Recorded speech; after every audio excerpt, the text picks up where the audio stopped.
টাঙ্গাইলের কালিহাতীতে Mogra pulse union উচ্চ বিদ্যালয়ের প্রধান শিক্ষকের বিরুদ্ধে উঠেছে নানা অনিয়ম দুর্নীতির অভিযোগ। তার পদত্যাগের দাবিতে মানববন্ধন ও বিক্ষোভ করছে বিদ্যালয়ের বর্তমান ও প্রাক্তন শিক্ষার্থীরা।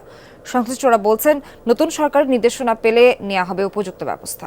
সর্বাধুনিক প্রযুক্তি ও সেরা মানের উপাদানে তৈরি আরএফএল চেয়ার, ক্ষমতার নয় সমতার চেয়ার।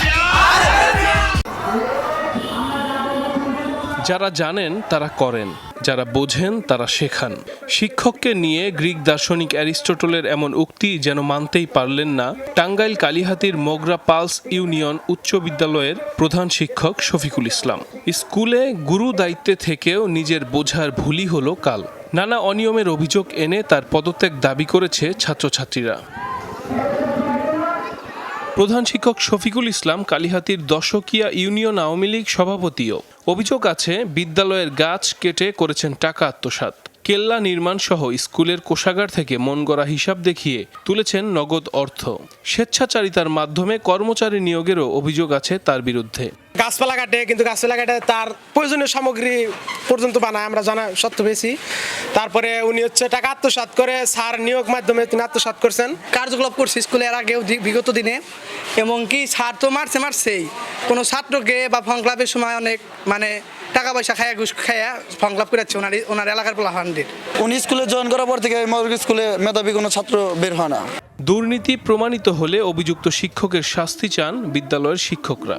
গাছ এই সাইডে পড়ে রয়েছে, গাছ তো কাটছে, এখন তো হেড স্যার জানে যে সে গাছ কিভাবে কাটছে, সরকারি অনুমোদন আনছে কিনা। এই প্রতিষ্ঠানে যেমন 2021-এর পরে এখানে আমার নিয়ে NTRC এর মাধ্যমে সরাসরি, তার কারণে সব বিষয়গুলো এতটুকু আমার নলেজের মধ্যে নাই। উনি এগুলা করছে যে ওই ম্যানেজিং কমিটির সহযোগিতাই তো করছে, ওই ম্যানেজিং কমিটিতে টিআরও ছিল। এই চেয়ারটা হচ্ছে সামাজিক চেয়ার, প্রতিষ্ঠানটা হচ্ছে সামাজিক প্রতিষ্ঠান, সুতরাং আপনি এই চেয়ারে থাইকে কোনো রাজনীতির সাথে জড়াবেন না। জেলা শিক্ষা অফিসার জানালেন, আইন অনুযায়ী তার বিরুদ্ধে নেওয়া হবে ব্যবস্থা। বর্তমান যে সরকার রাষ্ট্র পরিচালনা করছেন এবং শিক্ষা মন্ত্রণালয়ের যে দায়িত্ব আছেন, হয়তো তিনি আমাদের একটা সুনির্দিষ্ট নির্দেশনা দিবেন, যেটার পরিপ্রেক্ষিতে আমরা এই বিষয়গুলি সমাধান করতে পারব। এ বিষয়ে কথা বলতে চাইলে অভিযুক্ত প্রধান শিক্ষক শফিকুল ইসলামকে পাওয়া যায়নি। সাইফ আহমেদ, যমুনা নিউজ।